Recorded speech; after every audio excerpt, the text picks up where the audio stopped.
Perkenalkan teman-teman Venusian, namaku Anthony. Biasa sama teman-teman kampus dipanggil Tony sih. Aku Venusian 2020, baru aja lulus gitu ya. Jurusanku sistem informasi, kemarin sempat ambil streaming applied ERP.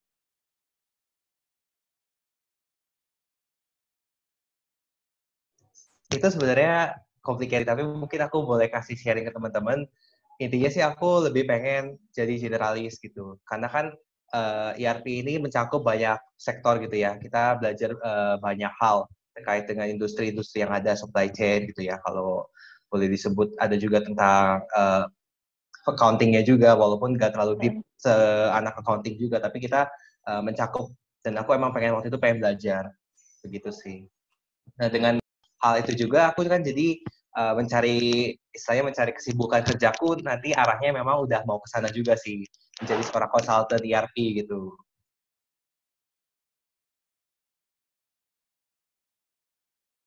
Oke, kalau organisasi, kalau aku boleh cerita, yang pertama dulu aku pernah ikut Business English Club. Mungkin teman-teman juga udah pernah lah ya, Business English Club itu seperti apa UKM-nya, dan di sana memang kita belajar banyak. Di situ aku belajar bagaimana sih kita menjadi seorang yang penuh pengalaman gitu ya. Kita belajar berorganisasi. Nah, mungkin kalau untuk yang kedua aku juga ikut BSLC. Aku jadi juga waktu itu. Kurang lebih aku di BNIC 2 tahun, 4 semester gitu ya. Untuk yang BSLC-nya aku 2 semester. Aku juga memang walaupun cuma ada di 2 UKM gitu ya untuk sisi kepengurusan ataupun jadi mentor, tapi aku juga nggak untuk waktu untuk ikut join gitu ya, join di beberapa event-event UKM lain seperti BNCC aku pernah ikut, kemudian BDM juga pernah ikut, dan juga MCSPO tentunya harus ikut sih. Kalau fakultas kita sendiri kan himpunannya kita harus ikut gitu. Nah, tapi banyak banget sih sebenarnya UKM yang seru-seru, unik-unik, cuma mungkin waktu kemarin belum sempet gitu.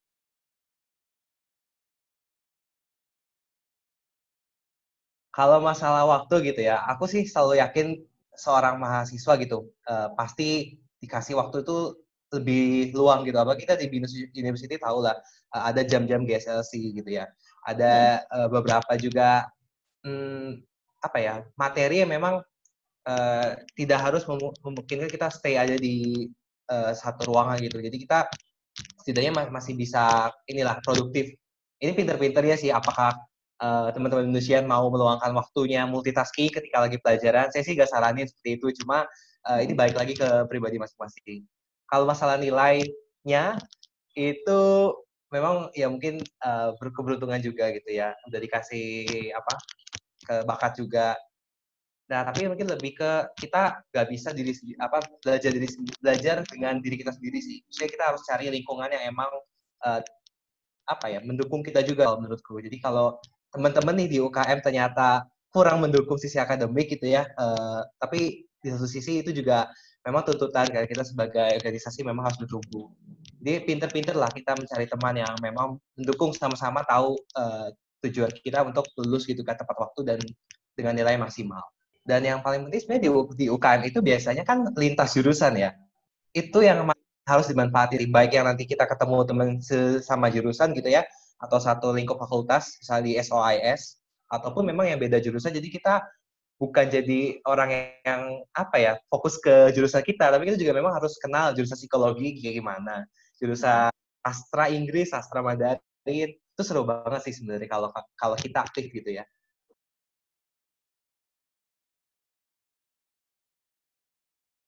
Waktu itu aku sebenarnya pengen ikut jadi asisten gitu ya. Ekspektasiku pertama sebenarnya aku pengen materi yang nantinya diajarin gitu ya, jauh jauh lebih paham gitu dibandingkan teman-teman yang mungkin belum sempat ikut menjadi asisten. Tapi seiring dengan ikut asisten di Labsisco nih, ternyata banyak banget sih hal yang aku nggak ekspektasi. Ya salah satunya sih itu lingkungan baru. Jadi aku karena mungkin nggak ikut himpunan secara kepengurusan gitu ya, jadi aku mungkin kurang kenal gitu beberapa anak SIS, baik lintas angkatan juga ataupun lintas jurusan se-SOIS. Nah, disitulah aku ambil kesempatan kenal orang-orang dari lingkungan SOIS tentunya, baik mahasiswanya sampai ke dosen-dosennya. Dan gimana ya, kita mengajar gitu ya. Kita mengajar adalah hal yang emang udah jadi apa ya, bawaan ini juga kemauan kita dong sebagai asisten harusnya. Nah, di situ juga aku belajar sih bertanggung jawab, baik nantinya kepada dosen gitu kan. Dosen kan sebagai partner kita juga, karena kita mengajar lab yang mereka ajarkan juga di kelas kan. Nah, di satu sisi kita juga harus punya tanggung jawab terhadap performa mahasiswa-mahasiswa. Itu sih mungkin kalau boleh singkat untuk cerita pernah jadi asistennya begitu.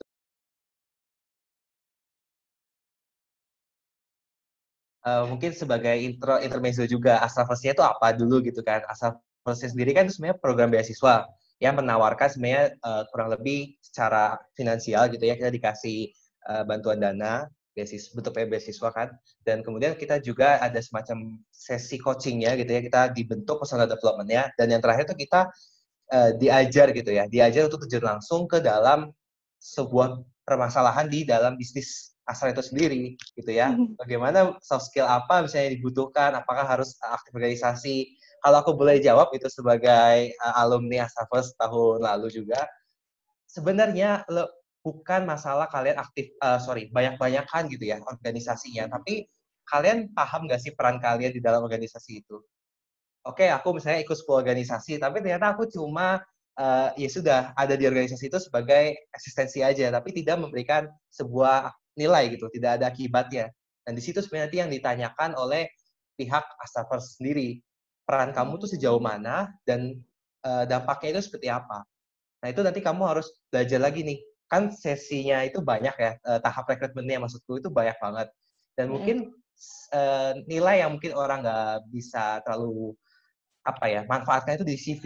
Nah, CV kalian itu kan sebenarnya yang paling penting ya, paling di bagian screening. Oke, kalian selama di BINUS nih, manfaatkanlah hal-hal yang memang bisa gitu. Kalau kalian memang punya tujuan untuk ikut Astrafus ataupun beberapa program lainnya, kalian kan nanti pasti riset dulu kebutuhannya apa. Nah, aku sih sebenarnya yang aku tahu tuh ya, kemarin itu aku cuma seingatku itu juga IPK harus di atas 3, sekitar segitu di atas 3. Nah, itu juga penting ya. Kemudian dia memang harus active organization ataupun pernah ikut lomba-lomba. Tapi lagi-lagi itu bukan jadi halangan ya. Kalau aku misalnya belum pernah ikut lomba ataupun organisasi pun tetap cobalah daftar. Kan CV kalian itu macam-macam keunikannya. Siapa tahu dilirik juga nanti pada akhirnya. Aku juga waktu itu masukin kok pengalamanku sebagai asisten. Dan itu memang dinilai loh, walaupun kayaknya tidak ada hubungannya gitu ya. Pengajar dan juga ikut program personal development. Itu memang sedikit tidak ada masuk, tapi itu tetap dinilai kok sama para recruiter. Dan satu lagi mungkin dari sisi kita juga harus kenal lah ya orang-orang yang pernah terlibat di Astafers. Nah, contohnya mungkin kalau ada yang mau kontak aku itu silakan banget gitu.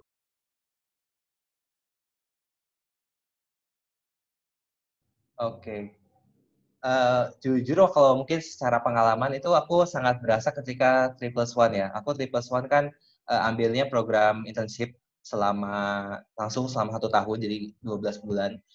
Nah, di situ sebenarnya kita kan dituntut bukan hanya secara hard skill-nya ya. Di situ ada nilai soft skill-nya juga. Bahkan mungkin kalau aku boleh sharing, mungkin 70% itu soft skill ya. Tapi 30%-nya itu hard skill-nya. Kenapa? Karena waktu itu aku perannya memang sebagai business development di sebuah IT consultant grup Astra juga. Nah, disitulah di mana kita harus ngeluarin gitu ya semua kemampuan yang kita udah punya saat organisasi. Salah satunya mungkin communication. Communication tuh kita kayaknya basic gitu ya. Kalau kita mau uh, bedah lebih jauh tuh sebenarnya nggak sebasic itu. Kita punya nilai-nilai, misalnya ada seni berkomunikasi.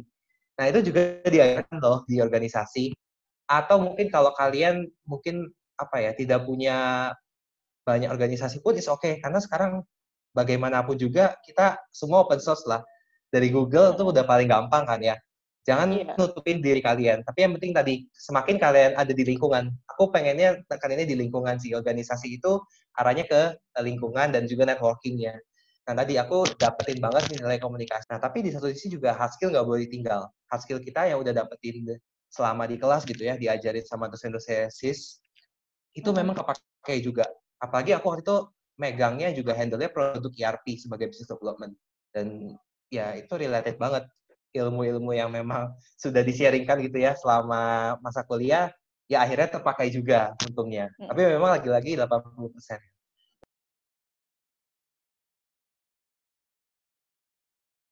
Aku sih ingat-ingat waktu itu ada dosen ya, dosen BINUS di mata kuliah, aku nggak sebut deh, pokoknya dia aku ada dosen, dan dia nawarin waktu itu ke anak kelasnya gitu ya, anak didiknya, apakah kamu ingin ikut gitu ya, aku lupa bahasanya, disertasi atau bukan, pokoknya semacam research gitu ya, terkait dengan blockchain. Kami sebagai mahasiswa semester, kalau nggak salah semester 4 gitu ya kami merasa tertantang kan, tapi kami juga merasa minder jujur. Tapi setelah dipikir-pikir lagi ya, kalau aku boleh ulang waktu, aku mau ikut loh research blockchain itu. Karena apa? Karena aku sadar setelah 1 tahun lebih kemudian sampai detik ini, bahwa blockchain itu memang akan jadi revolusi lah, sebuah teknologi revolusi yang bakal dipakai lah. Mungkin kita nggak akan ngerasain sekarang karena kita masih berproses lah ya. Tapi jangan kaget kalau tiba-tiba kita nanti mendengar seperti hal-hal itulah di 5-10 tahun lagi. Mungkin itu sih satu hal yang aku pengen gitu mengulang kalau bisa. Nah, aku mungkin pesan buat teman-teman yang sedikit nih terkait tadi, aku sedikit menyesal gitu. Jangan takut untuk melangkah lah ya intinya. Kalau kita bahkan belum nyemplung, sama lah kayak kita belajar berenang, belajar sepeda. Siapa yang maksa kalian sih, diri kalian atau orang tua gitu. Sekarang kan kalau mahasiswa kebanyakan ya, aku aja sebenarnya udah nggak dipaksa orang tua. Balik lagi ke diri kita. Nah, kalau diri kita aja tidak bisa memacu gitu ya, mau kapan lagi gitu. Nanti kayak aku keburu menyesal gitu di akhir-akhir. Itu sih buat sedikit selingan buat teman-teman.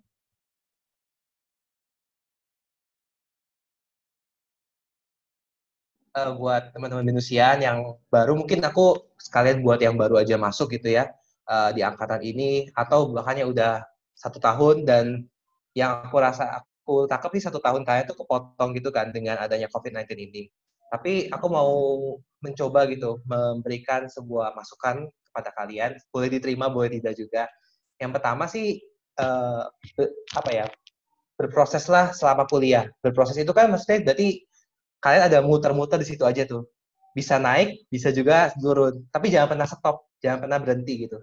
Kalian boleh deh sekali berproses, mungkin kalian ikut organisasi, tadinya nggak ikut organisasi A, tapi kalian jadi ikut gitu di tahun kedua.